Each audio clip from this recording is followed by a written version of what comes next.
Morning and welcome everybody to prep IAS. दोस्तों आज है सितंबर 1 2021, बुधवार का दिन है और हम लोग करने वाले हैं द हिंदू न्यूज़पेपर की एनालिसिस। मेरा नाम है सितेंद्र चौधरी और इतने बड़े न्यूज़पेपर में से कुछ सिलेक्टेड टॉपिक्स में हमेशा की तरह आपके लिए लेके आया हूं। एक बार थोड़ा सा ब्रीफ में देख लेते हैं कि आज की क्लास का एजेंडा क्या होगा, कौन कौन से टॉपिक हम लोग यहाँ पे कवर करने वाले हैं। आज हमने जो है जीएस पेपर 1 से एक टॉपिक लिया है, कुछ पेपर जीएस 2 से लिए हैं और कुछ जीएस पेपर 3 से भी लिए हैं, तो एक अच्छा मिक्सचर रहेगा जहां तक सिलेबस की यहाँ पे बात करते हैं। जीएस पेपर 2 में हम लोग पहला टॉपिक कवर करेंगे यूएनएससी रेजोल्यूशन एंड इंडिया। सबको पता है कि यूएनएससी का इंडिया प्रेसिडेंट है इस समय में और कुछ रेजोल्यूशन यहाँ पे पास किया गया जिसके बारे में अफगानिस्तान के बारे में भी कुछ बात की है। इसके बारे में हम थोड़ा सा इसको देखेंगे, ब्रीफली जानेंगे, बहुत डिटेल में जाने की यहाँ पे जरूरत हमें है नहीं। अगली जो न्यूज है काफी इंपॉर्टेंट न्यूज है, सुप्रीम कोर्ट में 9 जजेस की अपॉइंटमेंट की गई है, पहली बार ऐसा हुआ है हिस्ट्री में। इसके बारे में थोड़ा सा जानेंगे। अगली जो न्यूज है वो है जीएस पेपर 2 को कवर करती है सार्क एंड अफगानिस्तान, तो इसके बारे में भी थोड़ा सा देखेंगे क्या अफगानिस्तान में जो नया जो तालिबान आया है उसके कॉन्टेक्स्ट में सार्क का क्या रोल होगा फ्यूचर में, इसको जानने की थोड़ी कोशिश करेंगे। जीएस पेपर 3 में इकोनॉमी वाले सेक्शन से हम लोग कवर करेंगे इंडिया का जो कोर सेक्टर है उसमें ग्रोथ देखी गई है। ये कोर सेक्टर क्या है, क्या ऐसे ये ग्रोथ देखी गई है, कौन इसको मेजर करता है, इसके बारे में जानने की कोशिश करेंगे। प्रीलिम्स के पर्सपेक्टिव से काफी इंपॉर्टेंट यहाँ पे हो जाता है। अगला देखेंगे हम लोग जीएस पेपर 3 में जीडीपी ग्रोथ इंडिया की जो है वो बढ़ी है, कौन कौन से फैक्टर उसके लिए रिस्पॉन्सिबल रहे हैं। काफी ज्यादा इकोनॉमिक टर्म्स, कम से कम 4 से 5 नई इकोनॉमिक टर्म्स आपको यहाँ पे मैं एक्सप्लेन करने वाला हूं, इसके बारे में थोड़ा सा देखेंगे। जो अगली न्यूज रहेगी वो रहेगी जीएस पेपर 2 से ही रहेगी, इंडिया तालिबान एंगेजमेंट के बीच में फाइनली इंडिया ने तालिबान के साथ एकदम फ्रंट पे आके एंगेजमेंट शुरू कर दिया है। क्योंकि इंडिया भी देखिए थोड़ा प्रैक्टिकल हो गया, कब तक हम लोग अपनी वैल्यूज में और उसमें ही रहेंगे बिजी, तो एंगेजमेंट के बारे में थोड़ा सा हम लोग यहाँ पे देखने की कोशिश करेंगे। अगली जो है न्यू जीएस पेपर 1 में है आईएमडी और मॉनसून के बारे में क्या प्रेडिक्शन है। अभी थोड़ा जो मॉनसून चल ही रहा है ना, उसके बारे में अबव है, एवरेज है, कैसी है, थोड़ा सा इसके बारे में जानने की कोशिश करेंगे। वैसे most of the time IMD की जो फोरकास्ट होती है वो गलत ही रहती है, बट एनीवेज इसको थोड़ा सा हम देखेंगे। जीएस पेपर 2 में हम लोग कवर करेंगे ब्रिक्स इंडिया एंड फ्यूचर, ये रहेगा आज का एडिटोरियल कि ब्रिक्स का क्या इंपॉर्टेंट रोल रहने वाला है फ्यूचर में, प्रेजेंट में, और कैसे हम लोग इसको एंगेजमेंट और प्रॉपर तरीके से कर सकते हैं in the times of Covid, in the times of geopolitical जो टेंशन चल रही है। तो इस एडिटोरियल को आज हम लोग करेंगे यहाँ पे। चलिए ज्यादा डिले नहीं करते हैं दोस्तों, स्टार्ट करते हैं पहले टॉपिक से। देखिए यूएनएससी रेजोल्यूशन एड्रेसेस की concern on Afghanistan in India. सबको पता है कि यूनाइटेड नेशन सिक्योरिटी काउंसिल के अंदर कितने मेंबर होते हैं, इसके अंदर होते हैं टोटल 10 मेंबर। इस 10 मेंबर में से 15 मेंबर होते हैं, 5 मेंबर जो है वो परमानेंट होते हैं और 10 मेंबर जो है वो नॉन परमानेंट होते हैं। इस समय इंडिया एक नॉन परमानेंट मेंबर है। इन जितनी भी 15 जो यहाँ पे नेशन कंट्रीज होती हैं, बार बार जो है इनको प्रेसिडेंसी मिलती है अल्फाबेटिकल ऑर्डर के हिसाब से। आपको पता है कि अगस्त के महीने में इंडिया इसका प्रेसिडेंट था और नेक्स्ट टाइम 2022 दिसंबर में इंडिया दोबारा से इसका प्रेसिडेंट बनेगा। अब इंडिया क्योंकि प्रेसिडेंट था तो इंडिया ही इसका एजेंडा फिक्स करता था, कौन सी चीजों पे बात करनी है, कौन से मुद्दों पे बात नहीं करनी है, तो इंडिया इसको डिसाइड करता था। अभी अफगानिस्तान के मुद्दे पे इंडिया ने यहाँ पे एक रेजोल्यूशन पास किया जिसका नाम है 2593, United nation security council resolution 2593। ये रेजोल्यूशन बात करता है तालिबान के बारे में और अफगानिस्तान के बारे में। Taliban to keep their commitments on the preventing terror groups in Afghanistan assist the safe है। वैसे देखिए इंडिया का सिर्फ एक ही कंसर्न है, इंडिया का कंसर्न ये है कि कहीं ऐसा ना हो कि तालिबान का यूज करके, अफगानिस्तान का यूज करके उसको एक सेफ हेवन ना बना दिया जाए टेररिस्ट ऑर्गेनाइजेशन के लिए। देखिए अलकायदा वहां पे है, आईसिस वहां पे है, हक्कानी ग्रुप वहां पे है, लश्कर तैयबा है, जैश ए मोहम्मद है, मतलब कितने ही नाम आप लोगे। तो इंडिया ने इस रेजोल्यूशन के थ्रू ये बताने की कोशिश की है यूएनएससी में कि तालिबान को अपने कमिटमेंट को फुलफिल करना चाहिए। तालिबान ने ये कहा है कि वो टेरर ग्रुप्स को वहां पे प्रिवेंट करेगा, तो तालिबान अपने प्रोमिस के ऊपर टिके और ये इंश्योर करे कि अफगानिस्तान को जो है टेररिस्ट एक सेफ इवैक्यूएशन और अफगान जो है एक सेफ हेवन नहीं बनने देंगे। और जो भी अफगानिस्तान के नेशंस मतलब नेशनल्स हैं, जो अफगानिस्तान के सिटीजन्स हैं, अगर वो अफगानिस्तान को छोड़ के जाना चाहते हैं तो उनके लिए एक सेफ पैसेज प्रोवाइड करे, मतलब उनको हेल्प भी दे। तो ये 2 कंसर्न है। एक तो कंसर्न ये है कि अफगानिस्तान को टेरर ग्रुप ज्यादा यूज ना करें, और दूसरा कंसर्न ये है कि अफगानिस्तान के जो लोग हैं वो बाहर निकलना चाहते हैं, किसी दूसरी कंट्री में रिफ्यूज लेना चाहते हैं, तो तालिबान को उनको नहीं रोकना चाहिए, उनकी हेल्प यहाँ पे करनी चाहिए। ये यहाँ पे मेन पॉइंट है। Afghan territory should not be, देखिए should not be used to threaten और अटैक एनी कंट्री और शेल्टर। देखिए यही इंडिया का मेन कंसर्न है कि तालिबान को किसी भी ऐसी फॉरेन पावर को शेल्टर नहीं देना है और ना ही टेररिस्ट ऑर्गेनाइजेशन को फंडिंग करनी है जिसकी वजह से दूसरी कंट्रीज के अंदर डिस्टरबेंस क्रिएट हो। यहां पे इंडिया ने डायरेक्ट नाम नहीं लिया है, लेकिन इंडिया कहना चाहता है लश्कर तैयबा और जैश ए मोहम्मद के बारे में, क्योंकि ये दोनों ऑर्गेनाइजेशन कश्मीर में हमेशा से ही प्रॉब्लम क्रिएट करती हैं। इनडायरेक्टली इंडिया का इशारा इनकी तरफ ही है। Are getting this point. उसके अलावा इंडिया ने रेजोल्यूशन 1267 इसके बारे में भी बात की। ये जो रेजोल्यूशन 1267 है ना यार, ये पता क्या बोलता है? ये बोलता है कि जो जैश ए मोहम्मद और जो लश्कर तैयबा या और भी जो टेररिस्ट ग्रुप हैं उनको बैन करने की बात करता है, और कुछ खास लोगों को बैन करने की बात करता है जो इन ऑर्गेनाइजेशन को हेड करते हैं, और वो सभी के सभी इंटरनेशनल टेररिस्ट हैं। लेकिन इस मामले में रशिया और चाइना ने अपनी टांग यहां पे अड़ा दी है, क्योंकि जो रेजोल्यूशन इंडिया ने अभी पास किया है 2593, इसमें कहीं भी इस्लामिक स्टेट मतलब आईसिस का और Uyghur east Turkmenistan Islamic movement का नाम नहीं है।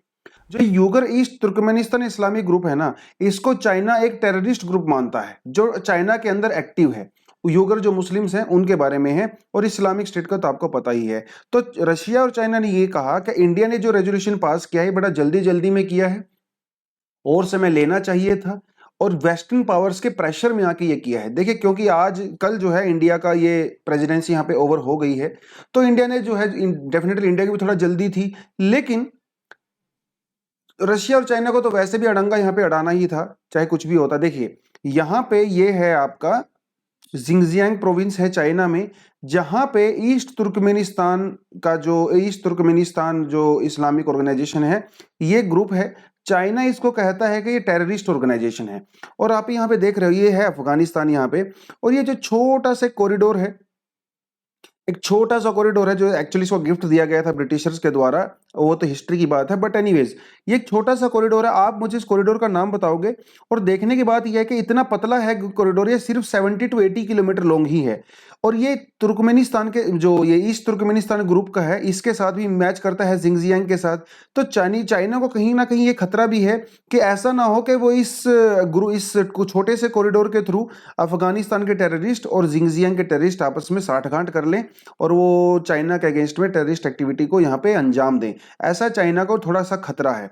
ऊपर से रशिया को भी थोड़ा डर लगा हुआ है, क्योंकि ये जो सेंट्रल एशियन कंट्रीज हैं, आप यहाँ पे जो ताजिकिस्तान, किर्गिस्तान, उज्बेकिस्तान, तुर्कमेनिस्तान, इनका जो है रशिया का इनके ऊपर काफी कंट्रोल है, क्योंकि पहले रशिया के ही पार्ट हुआ करते थे।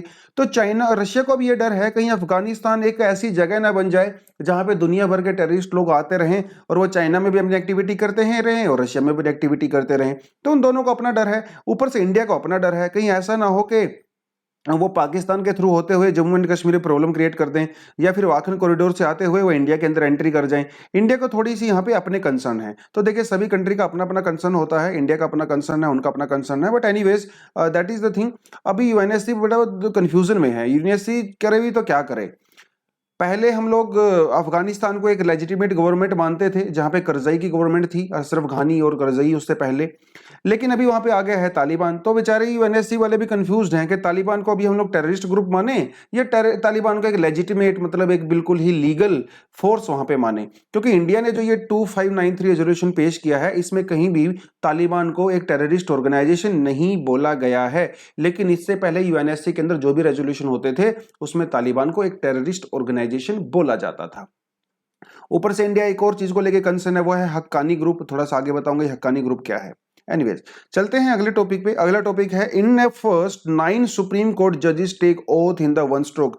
दोस्तों पहली बार हमारे इतिहास में ऐसा हुआ है कि 9 जजेस ने सुप्रीम कोर्ट में एक साथ ओथ लिया है, उनको अपॉइंट किया गया है।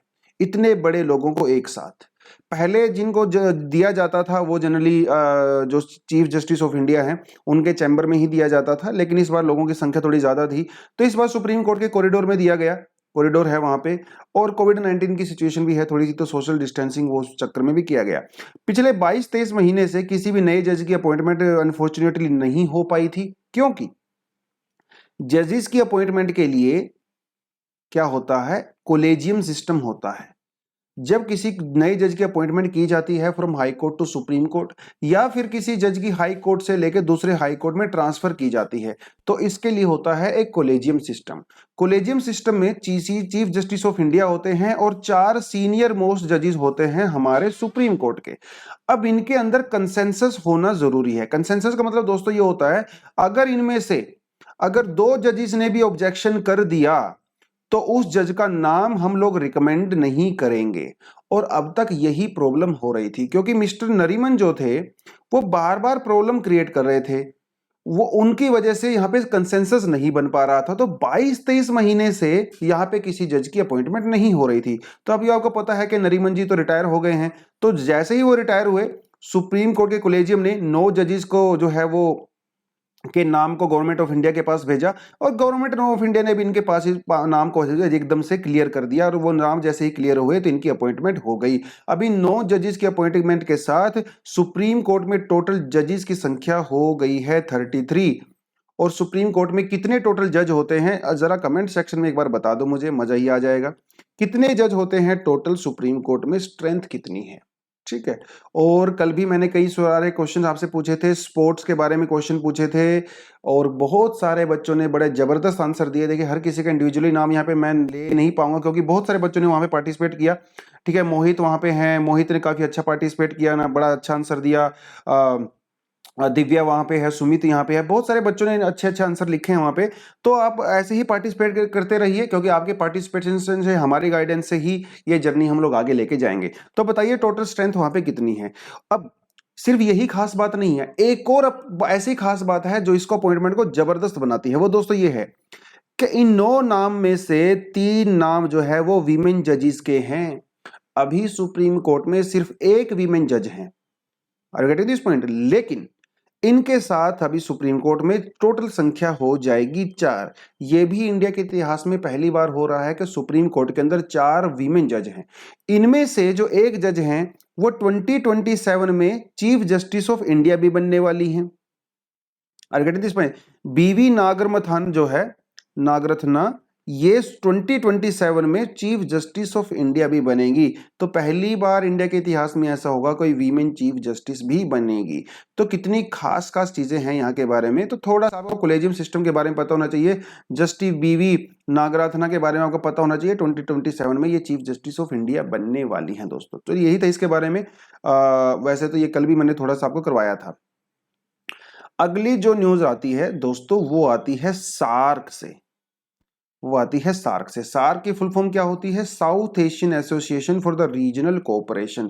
मतलब जो साउथ एशियन कंट्रीज हैं ये उनकी एक एसोसिएशन है। क्यों बनाई है, ताकि एक रीजनल कोऑपरेशन हो सके, है ना। जैसे किसी एक गांव होता है, गांव में छोटे छोटे मोहल्ले होते हैं, तो उन मोहल्लों की अपनी एक ऑर्गेनाइजेशन होती है, उनका अपना कल्चर होता है। तो ये south Asian association regional cooperation, ये अगर आप कंट्री को देखो ना, यहाँ पे टोटल 8 कंट्री हैं। अफगानिस्तान, नेपाल, भूटान, बांग्लादेश, इंडिया, पाकिस्तान, श्रीलंका और Maldives. Are you getting this point. ये टोटल 8 कंट्री हैं। अफगानिस्तान को तो बड़ा बाद में हम लोगों ने इसमें ऐड किया, बट एनीवेज अगर आप ध्यान से देखो तो ये सारी की सारी कंट्री जो हैं इनका कल्चर ऑलमोस्ट सेम है, एक शेयर्ड हिस्ट्री है इनकी। इनकी जो प्रॉब्लम्स हैं वो भी लगभग सेम है, वही पॉवर्टी, टेररिज्म, रीजनल डाइवर्सिटी, है ना, internal clashes and all that, सबकी कॉमन प्रॉब्लम है। कॉमन प्रॉब्लम है और सब पड़ोस में ही रहते हैं, तो क्यों ना एक ऑर्गेनाइजेशन बना लिया जाए ताकि इन प्रॉब्लम्स को जो है एक साथ दूर कर लिया जाए, है ना। तो अफगानिस्तान को 2007 में इसमें ऐड किया गया था, आप यहाँ पे देख सकते हो। तो लेटेस्ट एंट्री है। लेकिन समस्या ये है दोस्तों, अफगानिस्तान को तो हमने ऐड कर दिया। जब वहां पे हम लोगों ने ऐड किया तो वहां पे मिस्टर करजई की सरकार हुआ करती थी, जो लेजिटिमेट सरकार थी। अभी समस्या ये आई है हमारे सामने, क्या तालिबान को भी हम इसमें ऐड करेंगे, क्योंकि अभी तक सार्क ग्रुप तालिबान को एज अ टेररिस्ट ऑर्गेनाइजेशन समझ रहा था। खुल के तो पाकिस्तान नहीं कह रहा था, लेकिन ओवरऑल सार्क का पॉइंट ऑफ व्यू यही था। तो तालिबान जब अब यहाँ पे आ गया है तो क्या अफगानिस्तान को इसमें कंटिन्यू हम लोग करवाएंगे। देखिए बाहर तो निकाल नहीं सकते, बड़ा मुश्किल है। तो अभी एक समस्या हमारे सामने है। और बॉलीवुड में गाना है ना, क्या करें क्या ना करें ये कैसी मुश्किल है, कोई तो बता दे इसका हल तो मेरे भाई। तो वो हल ढूंढने की कोशिश कर रहे हैं कि कैसे अफगानिस्तान के साथ हम डील करेंगे, कैसे हम लोग यहाँ पे तालिबान के साथ डील करने वाले हैं। ठीक है, तो वो थोड़ी समस्या है। तो responsibility of inviting the member countries lies with the host, कि कौन किस किस को बुलाया जाएगा, ये जिम्मेदारी होती है होस्ट की, जो उसको मीटिंग को फिक्स कर रहा है। इस बार जो होस्ट है वो है पाकिस्तान। तो पाकिस्तान क्या तालिबान को बुलाएगा? डेफिनेटली बुलाएगा, क्योंकि पाकिस्तान ने तो, पाकिस्तान दुनिया का एकमात्र ऐसा कंट्री है, एक आध और को छोड़ के, जिसने तालिबान की सरकार को सबसे पहले मंजूरी दी थी, चाहे वो 1996 हो चाहे वो अभी हो। तो पाकिस्तान तो तालिबान को बुलाएगा ही। और खैर ये जो पूरे का पूरा साउथ एशियन नेशंस हैं, ये लोग भी जो है तालिबान को भी बुलाने के पक्ष में हैं, क्योंकि देखिए प्रैग्मेटिक युवा भैया, सीधी सी बात है ना। अब प्रैक्टिकल आपको होना पड़ेगा। ऑर्गेनाइजेशन के मेंबर जो हैं, इन्होंने पेंडेमिक के समय में काफी ज्यादा कोलैबोरेशन किया एक दूसरे के साथ। हालांकि इंडिया की जो वैक्सीन डिप्लोमेसी है, उसके थ्रू हम लोगों ने पाकिस्तान को कोई वैक्सीन सप्लाई नहीं की, लेकिन बाकी देशों को हम लोगों ने सप्लाई की है। वैक्सीन सप्लाई नहीं किया, लेकिन उसके बावजूद भी पाकिस्तान के साथ हमारा कोलैबोरेशन बना रहा। जब हम दूसरे बात जो है चीजों के बारे में बात करते हैं, वैक्सीन के बारे में भी हम लोगों ने प्लानिंग वगैरह पाकिस्तान के साथ मिलकर की, सिर्फ और सिर्फ हम लोगों ने इसको वैक्सीन सप्लाई नहीं की। ठीक है, तो ये थोड़ी सी प्रॉब्लम है यहाँ पे। Concern over Afghanistan membership in the SAARC nation, थोड़ा आपको सार्क के बारे में पता होना चाहिए। चलिए आप कमेंट सेक्शन में बस मुझे ये बता दो, सार्क का हेडक्वार्टर कहां पे है? तो ये भी आपके ये क्वेश्चन यहाँ पे प्रीलिम्स के लिए मैं छोड़ के जाता हूँ। बता दो फटाफट कमेंट सेक्शन में इसका हेडक्वार्टर कहाँ पे है, और इसका एस्टेब्लिशमेंट ईयर भी बता दो, कब सार्क को एस्टेब्लिश किया गया था। अफगानिस्तान का तो मैंने आपको बता दिया 2007 में था। बताओ कब इसको एस्टेब्लिश किया गया था और इसका हेडक्वार्टर क्या है, फटाफट बता दो। प्रीलिम्स में इसी तरह के क्वेश्चन आपसे पूछे जाते हैं।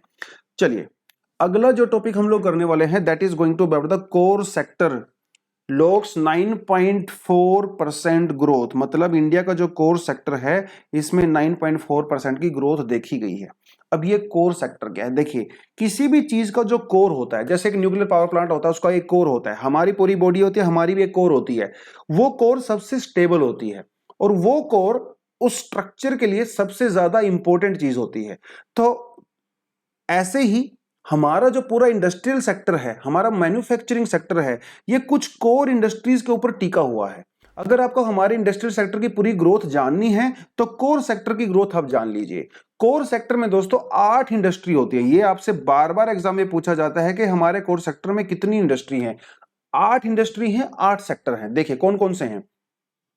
Coal, crude oil, natural gas, petroleum refinery products, fertiliser, cement, steel and the electricity generation. ये 8 सेक्टर मिलकर इंडिया के कोर सेक्टर को बनाते हैं, और ये 8 सेक्टर मिलकर इंडिया के टोटल 40.27% जो है इंडस्ट्रियल प्रोडक्शन को रिप्रेजेंट करते हैं। तो सीधी सी बात, अगर आपको कोर की परफॉर्मेंस पता चल गई, तो पूरे इंडस्ट्रियल सेक्टर की परफॉर्मेंस पता चल जाएगी। इनकी परफॉर्मेंस जानने के लिए हमारे पास एक इंडेक्स होता है, जिसे कहा जाता है index of industrial production, IIP. IIP को इशू करता है दोस्तों सीएसओ, सेंट्रल स्टैटिस्टिकल ऑर्गेनाइजेशन, इसको इशू करता है under ministry of statistics programme and the implementation. तो ये हमें बताता है, हर महीने हम लोग ये जो है रिपोर्ट पब्लिश होती है, और हर रिपोर्ट में जो है 6 हफ्ते का गैप होता है, क्योंकि रिपोर्ट तैयार करने में भी समय लगता है ना। तो ये थोड़ी सी इंफॉर्मेशन आपको यहाँ पे पता होनी चाहिए। और अभी जो सीएसओ ने लेटेस्ट आंकड़ा दिया है, उसके अकॉर्डिंग कोर सेक्टर में 9.4% की ग्रोथ यहाँ पे देखी गई है।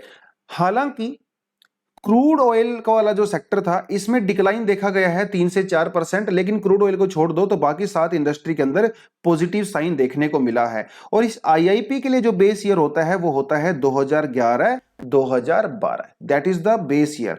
हम बेस ईयर के हिसाब से ही परफॉर्मेंस मेजर करते हैं, प्रीवियस ईयर के हिसाब से नहीं करते हैं, क्योंकि प्रीवियस ईयर से अगर आप देखोगे तो इन्फ्लेशन वहां पे दोस्तों काउंट हो जाता है, इसलिए कोई बेस ईयर लिया जाता है। ऐसे ही जीडीपी को काउंट करने के लिए भी बेस ईयर लिया जाता है, ऐसे ही इन्फ्लेशन को काउंट करने के लिए भी बेस ईयर लिया जाता है ना। उस बेस ईयर से कंपेयर करके हम लोग परफॉर्मेंस चेक करते हैं कि क्या हमारी परफॉर्मेंस इंप्रूव हुई है या इंप्रूव नहीं हुई है। चलिए आपसे क्वेश्चन मैं पूछ लेता हूं यहाँ पे।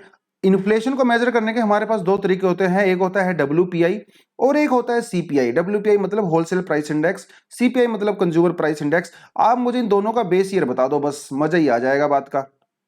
इनका बेस ईयर मुझे दोनों अलग अलग से बता दो। और जेडीपी का बेस ईयर जो है, अभी हम लोगों ने इसको रिवाइज किया था, तो ये हमारा 2011-12 आता है।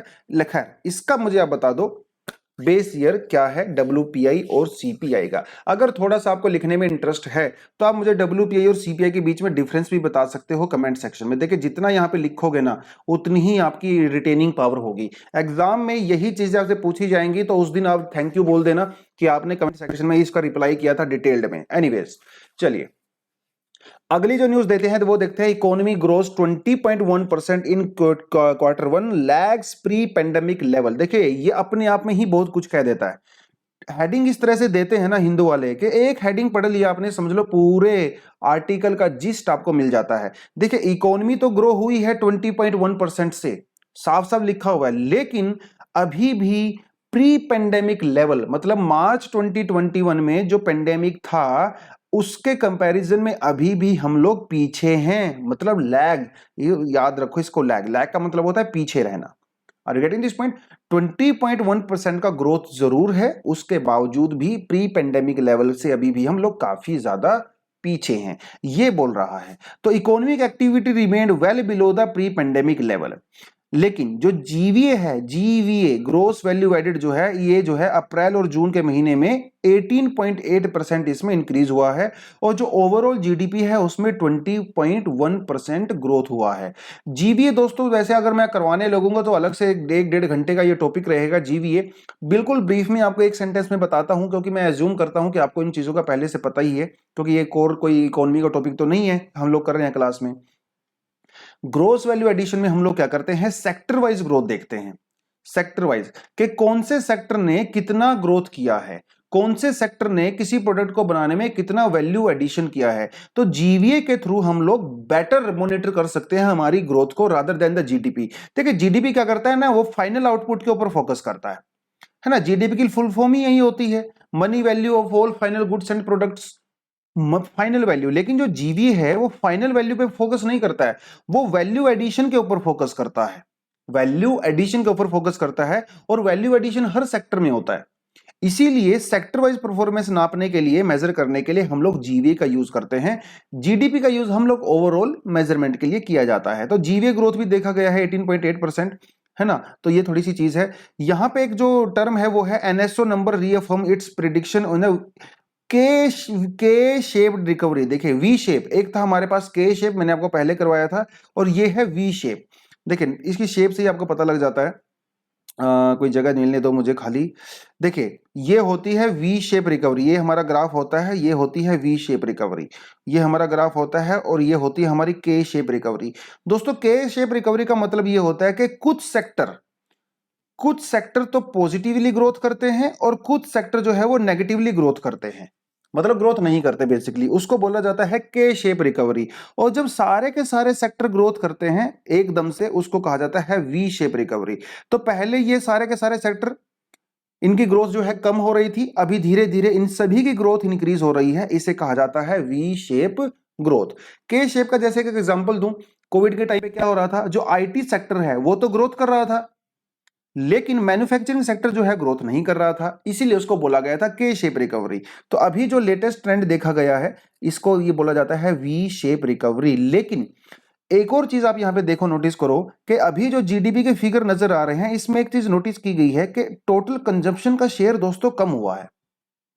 मतलब जो हाउस होल्ड हैं उनमें कंजप्शन कम हुई है। कंजप्शन तो यार अपने आप ही कम होने वाली है, जब उनके पास जॉब्स नहीं है, वो जॉब से बाहर निकल गए हैं, ऑफिस बंद पड़े हैं, सारे स्कूल्स बंद पड़े हैं, सारा कुछ तो बंद पड़ा है, तो हाउस होल्ड की इनकम भी कम हो गई। तो जब इनकम कम हुई तो कंजप्शन भी कम हो गया। और दोस्तों किसी भी कंट्री की इकोनॉमी को कंजप्शन ड्राइव करता है, अगर ज्यादा लोग कंज्यूम करेंगे तो ज्यादा प्रोडक्शन भी होगा।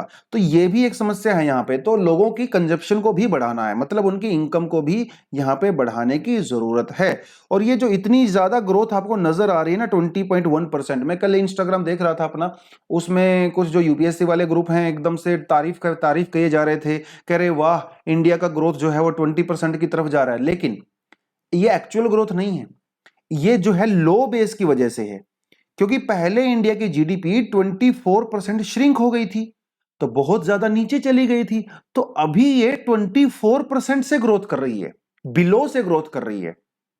अभी भी प्री पेंडेमिक लेवल से हम लोग काफी नीचे हैं। तो लो बेस की वजह से दोस्तों ये हाई ग्रोथ रेट यहाँ पे दिखाई जा रही है, लेकिन ओवरऑल प्रोडक्शन है इंडिया का वो अभी भी यहाँ पे कम हो रहा है। एक और चीज यहाँ पे नोटिस की गई है कि जो गवर्नमेंट स्पेंडिंग है वो अभी भी कम है। गवर्नमेंट स्पेंडिंग का मतलब ये होता है कि जब गवर्नमेंट जो है इंफ्रास्ट्रक्चर प्रोजेक्ट्स बनाती है, रोड्स बनाती है, पोर्ट्स बनाती है, स्कूल्स बनाती है, बिल्डिंग्स बनाती है, तो गवर्नमेंट का एक्सपेंडिचर इंक्रीज होता है। और जब गवर्नमेंट का एक्सपेंडिचर इंक्रीज होता है ना, तो इकोनॉमिक एक्टिविटी इंप्रूव होती है। लेकिन सेकंड वेव के दौरान ही सरकार ने एक्सपेंडिचर को कम किया है, जबकि ज्यादा किया जाना चाहिए था। अगर आप यूरोप की बात करो, अमेरिका की बात करो, तो वहां पे कोविड के समय में गवर्नमेंट एक्सपेंडिचर बढ़ा है, इंडिया में कम हुआ है। इंडिया में क्यों कम हुआ है? क्योंकि सरकार जो है फिस्कल डेफिसिट को कंट्रोल करना चाहती थी। सरकार ये दिखाना चाहती थी कि देखो हमारा जो जीडीपी, जो डेट टू जीडीपी रेशियो है वो कम है। इसकी वजह से सरकार ने यहाँ पे कम, इस तरह से इसको कम किया है, जबकि यूरोप में और उसमें काफी ज्यादा किया गया है। रिजर्व बैंक ऑफ इंडिया ने और आईएमएफ ने इंडिया का जो जीडीपी ग्रोथ है वो 9.5% दिखाया है, तो हम लोग इसके बारे में बात कर चुके हैं। उसके अलावा जो रेटिंग एजेंसी है केयर, सी यहां पे लिख लीजिए, केयर जो रेटिंग एजेंसी है उसने कहा है कि 9.1, पहले उसने 9.2 कहा था। खैर इंडिया की जो ओवरऑल जीडीपी ग्रोथ होने वाली है वो 9 और 10 के बीच में रहने वाली है, लेकिन अभी भी प्री पेंडेमिक समय से टाइम से काफी ज्यादा कम है अभी भी। चलिए अगली जो न्यूज है बिल्कुल ब्रीफ में आपको 4 सेंटेंस में बताऊंगा। इंडियाज एनवॉय इन दोहा मीट्स तालिबान लीडर।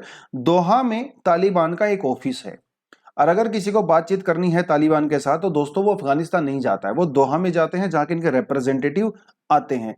अभी इनके जहां पे रिप्रेजेंटेटिव की मैं बात करूं तो इंडिया के जो एनवॉय हैं वो दीपक मित्तल जी, वो जाके मिले हैं कतार में मतलब दोहा में जाके मिले हैं उनके रिप्रेजेंटेटिव के साथ।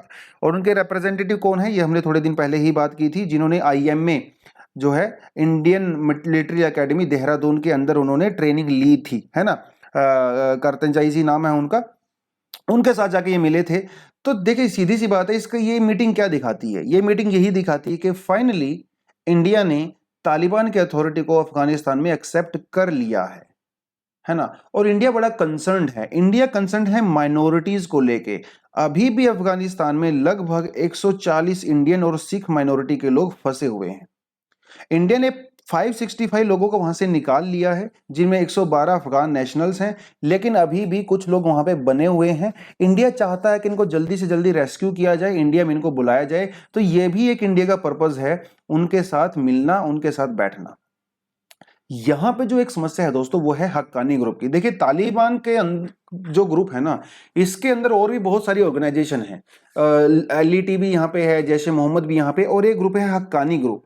हक्कानी ग्रुप जो है ना वो इंडिया के लेके एक सिरदर्द है, क्योंकि हक्कानी ग्रुप ने 2008-2009 में इंडिया एम्बेसी के ऊपर अटैक किया था, और इसके जो लीडर हैं उनका नाम है सिराजुद्दीन हक्कानी। इंडिया जो है ये इंडिया में मोस्ट वांटेड है, मतलब ये पूरी दुनिया में ही मोस्ट वांटेड है, लेकिन तालिबान के साथ इनके क्लोज रिलेशनशिप है। तो इंडिया कभी भी नहीं चाहेगा कि अब तालिबान जो है हक्कानी ग्रुप के साथ अपने रिलेशन बनाए। हालांकि इसमें इंडिया का कोई ज्यादा रोल है नहीं, बट स्टिल फिर भी ठीक है। अगली जो न्यूज आती है वो आती है आईएमडी फोरकास्ट को लेके। आईएमडी ने कहा है कि इंडियन मेट्रोलॉजिकल डिपार्टमेंट ने कहा है कि इंडिया में ओवरऑल जो मॉनसून रहने वाला है इस बार लगभग एवरेज ही रहने वाला है। हालांकि जुलाई के महीने में, सॉरी जून के महीने में जो है इंडिया में बिलो एवरेज हुआ है रेनफॉल, अगस्त में भी बिलो एवरेज हुआ है, लेकिन ओवरऑल इंडिया की जो एवरेज है मॉनसून की वो लगभग बराबर ही रहने वाली है। देखिए ये जो हम लोग बोलते हैं ना एवरेज एंड ऑल दैट, थोड़ा दिखा देता हूं। आईएमडी ने, अकॉर्डिंग टू आईएमडी, अगर 50 ईयर एवरेज से 96% से 104% के बीच में अगर रेनफॉल होता है उसको कहा जाता है नॉर्मल रेनफॉल और एवरेज रेनफॉल। अगर 96% से कम होता है तो बिलो नॉर्मल होती है, 104% से ज्यादा होती है तो अब नॉर्मल होती है, लेकिन इसके बीच में होती है तो इसको कहा जाता है एवरेज रेनफॉल। तो इंडिया में इस बार जो है थोड़ा सा एवरेज रेनफॉल रहने वाला है। 3 जून के लगभग जो है केरला में मॉनसून ने आउटबर्स्ट हुआ था, ठीक है। और इस बार थोड़ा सा क्या देखा गया कि अगस्त के महीने में मॉनसून ब्रेक देखा गया है। मॉनसून ब्रेक क्या होता है, आई होप आप सबको ये पता होगा कि जो ट्रफ होती है, जो मॉनसून ट्रफ होती है जो जनरली यहां से गुजरती है, कई बार क्या होता है कि मॉनसून ट्रफ जो है वो हिमालय की तरफ जो है शिफ्ट हो जाती है, नॉर्थ की तरफ। और जब ये नॉर्थ की तरफ शिफ्ट होती है ना तो रेनफॉल हिमालयन रीजन में होता है, प्लेन रीजन में नहीं होता है। क्योंकि देखिए जो रेनफॉल है ना वो ट्रफ को फॉलो करता है, और ये ट्रफ अगर ऊपर चली जाती है तो रेनफॉल भी ऊपर होता है। उस समय दिल्ली और उत्तर प्रदेश और ये वाले जो एरिया है ना, ये भैया रेनलेस रह जाते हैं बेचारे, क्योंकि ऊपर ट्रफ शिफ्ट हो जाता है। अगस्त के महीने में यही देखा गया कि ट्रफ जो है वो हिमालय के फुटहिल्स में शिफ्ट हो गया, और जब इसे कहते हैं मॉनसून का ब्रेक होता है, जब 3 दिन से ज्यादा मॉनसून ट्रफ जो है वो शिफ्ट होता है ऊपर की तरफ, इसे मॉनसून ब्रेक कहा जाता है। और जब मॉनसून ब्रेक होता है तो नॉर्थ ईस्ट इंडिया में और साउथ इंडिया में काफी बारिश होती है, तब खासकर तमिलनाडु वाले रीजन में ठीक ठाक बारिश यहाँ पे हो जाती है, क्योंकि लो प्रेशर कंडीशन उस समय यहाँ बनती हैं, लो प्रेशर कंडीशन। तो ये थोड़ा सा इसके बारे में था, बहुत ज़्यादा डिटेल दिया भी नहीं हुआ है। कभी इसके बारे में दोबारा हम दूसरा आर्टिकल पढ़ने की कोशिश करेंगे अगर डिटेल में आएगा तो। बस फिलहाल आपको मैं सिर्फ इस चीज़ के लिए इस आर्टिकल को करवाया था कि पता होना चाहिए आपको एवरेज, बिलो एवरेज और अबव एवरेज का क्या मीनिंग होता है। चलिए आज का जो एडिटोरियल है वो थोड़ा सा हम लोग देख लेते हैं। एडिटोरियल है दोस्तों ब्रिक्स के बारे में। ब्रिक्स का मतलब आपको पता ही है, ब्रिक्स जो है 5 कंट्री का ग्रुप है, ब्राजील, रशिया, इंडिया, चाइना और साउथ अफ्रीका। साउथ अफ्रीका को इसमें काफी बाद में इसमें हम लोगों ने एंट्री दिया था, पहले तो सिर्फ ब्रिक ही हुआ करता था। तो अभी सितंबर 9 को, मैं कलर चेंज कर लेता हूं, हाँ सितंबर 9 को 30th मीटिंग होने वाली है ब्रिक्स की। इंडिया इसका चेयरमैन रहेगा। इससे पहले 2012 में और 2016 में इंडिया चेयरमैन था इसका। लेकिन ये दोस्तों मीटिंग होगी ना, ये वर्चुअल मीटिंग होगी, फिजिकल मीटिंग नहीं होने वाली है। ब्रिक्स से कितना इंपॉर्टेंट है दुनिया के लिए वो कुछ पॉइंट से आपको पता चल जाएगा। 42% पॉपुलेशन दुनिया का, 30% जो है लैंड एरिया दुनिया का, 24% जीडीपी और 14% इंटरनेशनल ट्रेड वो ब्रिक्स कंट्री के अंदर होता है दुनिया के साथ। तो इससे पता चलता है कि ये ब्रिक्स कंट्री कितना ज्यादा इंपॉर्टेंट है पूरी दुनिया के लिए। और जो ब्रिक्स का मेन पर्पस है वो क्या है, ग्लोबल नॉर्थ और ग्लोबल साउथ को ब्रिज करना, मतलब उनके बीच का जो डिफरेंस है उसको मिटाना। देखिए ग्लोबल नॉर्थ की अगर हम लोग बात करें तो इसमें हम लोग इसमें इंडिया है, रशिया है, चाइना है। अगर ग्लोबल साउथ की बात करते हो तो इसमें आपका ब्राजील आ गया, साउथ अफ्रीका आ गया, है ना। तो इसके बीच में जो ब्रिज है उसको दूर करना है। उसके अलावा ब्रिक्स ने, जो हमारे पास न्यू डेवलपमेंट बैंक है, तो ये भी एक बड़ा इंपॉर्टेंट इनिशिएटिव है ब्रिक्स का, जिसमें हम लोग ब्रिक्स कंट्री को हेल्प करते हैं इंफ्रास्ट्रक्चर प्रोजेक्ट्स वगैरह के लिए। CRA भी है, कंटीजेंसी एक हमारा अग्रीमेंट है ये, जिसमें $100 बिलियन का हम लोगों ने कंट्रीब्यूट किया है। और इंफ्रास्ट्रक्चर प्रोजेक्ट के लिए या किसी इमरजेंसी के लिए, जैसे कोविड वाली सिचुएशन हो गई या कोई नेचुरल डिजास्टर हो जाता है, उसके लिए इसको बनाया गया है ताकि उनको इमीडिएट हेल्प किया जाए। और अभी ब्रिक्स कंट्री एक नया प्रोग्राम लॉन्च करने वाले हैं, जिसमें एक वैक्सीन रिसर्च एंड डेवलपमेंटल जो है एक सेंटर भी बनाया जाएगा, और जिसमें जब फ्यूचर में अगर कोई वायरस वगैरह आउटब्रेक होता है तो उसमें हम लोग कंट्रीब्यूट कर सकते हैं, कोलैबोरेट कर सकते हैं। देखिए ब्रिक्स एक बड़ा अच्छा ऑर्गेनाइजेशन है देखने में लगता है, लेकिन उसके बावजूद भी ब्रिक्स में कुछ इशू हैं। जैसे इंडिया चाइना के बीच में बहुत सारे इशू हैं, बॉर्डर वाला आपको पता ही है। रशिया और अमेरिका और यूरोप के बीच में बहुत सारे इशू चलते रहते हैं। चाइना और यूएसए के बीच में ट्रेड वॉर चलता रहता है। उसके अलावा साउथ अफ्रीका और ब्राजील के बीच में इंटरनल प्रॉब्लम्स बहुत ज्यादा चल रही हैं। ब्राजील का तो आपको पता, साउथ अफ्रीका आपको पता ही है कितने सारा रेशियल वहां पे अटैक हुए इस बार, और राइट्स वगैरह बहुत ज्यादा हुए। ब्राजील में भी राइट्स वगैरह बहुत आम सी बात है, वहां पे लोग सड़कों पे आते रहते हैं। तो खैर इशू हैं, और ये सारे के सारे इशू जो है वो ब्रिक्स को डील करना है। इन सारे इश्यूज के बावजूद भी ब्रिक्स कंट्री आपस में मीटिंग करती हैं, बातचीत करती हैं, क्योंकि कोविड की वजह से सबकी प्रॉब्लम कॉमन है। और जब सब दोस्तों सबकी प्रॉब्लम कॉमन होती है ना, तो कोई दोस्त दुश्मन नहीं होता है, सब एक साथ आते हैं कोलैबोरेट करने के लिए, उस प्रॉब्लम को दूर करने के लिए। कोविड की वजह से जो है अभी सारी कंट्री एक साथ हैं। अगर ब्रिक्स की बात करूं तो इंडिया क्योंकि इसका चेयरमैन है, तो 4 ऐसे एरिया रहेंगे इंडिया के जहां पे इंडिया प्रायोरिटाइज करेगा। पहला है reform in the multilateral organisation, जैसे आपका यूनाइटेड नेशन है, वर्ल्ड बैंक है, IMF है, WTO है, WHO है। इंडिया चाहता है कि इनके अंदर रिफॉर्म हो। इंडिया चाहता है कि जो ब्रिक्स कंट्री हैं, इंडिया है स्पेशली, उसका पार्टनरशिप बढ़े इनके अंदर, इंडिया का वेटेज बढ़े। हालांकि इसकी पॉसिबिलिटी काफी कम नजर आती है, क्योंकि UNSC वगैरह के अंदर जो UN है या वर्ल्ड बैंक वगैरह है, यहाँ पे बहुत सारी कंट्री जो है इंडिया के क्लेम को सपोर्ट नहीं करती है। खुद चाइना हमें सपोर्ट नहीं करता है यूनाइटेड नेशन सिक्योरिटी काउंसिल का परमानेंट मेंबर बनने के लिए। तो कुछ प्रॉब्लम यहाँ पे जरूर है, लेकिन ओवरऑल ब्रिक्स को जो है ब्रिक्स को बनाया क्यों गया? ब्रिक्स को बनाया गया काउंटर डोमिनेंस के लिए, क्योंकि ये जो ऑर्गेनाइजेशन है दोस्तों, जितनी की यहाँ पे ऑर्गेनाइजेशन है, यहाँ पे सभी में USA का और यूरोप का दबदबा है, उनका ही डोमिनेंस है, जिसकी वजह से एशियन कंट्रीज को यहाँ पे प्रोमिनेंट जो मतलब यहाँ पे रिप्रेजेंटेशन नहीं मिल रहा था। इसीलिए तो ब्रिक्स बनाया गया था, ताकि यूरोप को और अमेरिका को चैलेंज किया जा सके इंटरनेशनली। इंडिया जो है हमेशा से ही मल्टीपोलर वर्ल्ड के फोकस में है। इंडिया कभी नहीं चाहता कि सिर्फ एक कंट्री या दो कंट्री इस पूरी दुनिया को रूल करें। दूसरा जो हमारा मुद्दा रहेगा वो रहेगा terrorism. BRICS counter terrorism action plan है, जिसके तहत जो है रेडिकलाइजेशन जो यूथ का होता है through internet and all that, या जो टेररिस्ट फंडिंग है उसको उसके ऊपर कंट्रोल किया जाना है। इसके बारे में हम लोग बात करते हैं। तो यहाँ पे पाकिस्तान का मुद्दा इंडिया बार बार उठाता रहता है, क्योंकि पाकिस्तान पूरी दुनिया में बदनाम है टेरर फंडिंग को लेके। अगला जो हमारा मुद्दा रहने वाला है वो रहेगा promote technological and digital solution. तो पेंडेमिक के समय पे इंडिया ने और पूरी दुनिया ने किस तरह से टेक्नोलॉजी का यूज किया, जैसे जो ऐप हम लोगों ने बनाई आयुष्मान ऐप हम लोगों ने बनाई है ना, जिसके तहत हम लोग पेंडेमिक के लेके इन्फॉर्मेशन ले सकते हैं, वैक्सीन स्लॉट वगैरह बुक कर सकते हैं। वो सारी की सारी चीजें यहाँ पे हैं। अगला जो फोकस हमारा रहने वाला है वो रहने वाला है पीपल टू पीपल कोऑपरेशन के ऊपर। लेकिन क्योंकि अभी तो मूवमेंट बंद है, इंटरनेशनल ट्रैवल बंद है, तो जैसे ही कोविड की सिचुएशन थोड़ी सी कम होगी तो इंडिया फोकस करेगा कि पीपल टू पीपल जो है कोलैबोरेशन भी हो सके, पीपल टू पीपल रिलेशन भी डेवलप किया जा सके। ठीक है, तो वो सारी सारी चीजें रहेंगी। दूसरे जो एरिया है, जो कंसर्न है, वो हमारा ये है कि इंट्रा ब्रिक्स ट्रेड, मतलब जो ब्रिक्स में जो 5 कंट्री हैं इनके बीच में इंटरनली कैसे ट्रेड को इंप्रूव किया जाए। क्योंकि चाइना दोस्तों यहाँ पे डोमिनेट करता है, इसमें किसी बात का डाउट नहीं कि चाइना का बहुत फास्ट राइज हुआ है, और ब्रिक्स कंट्री के अंदर चाइना सबसे बड़ा प्लेयर है। तो जब हम लोग इंट्रा ब्रिक्स ट्रेड की बात करते हैं तो चाइना यहाँ पे हमेशा डोमिनेट करता है, जो इंडिया रशिया के लिए कंसर्न का विषय यहाँ पे बनता है।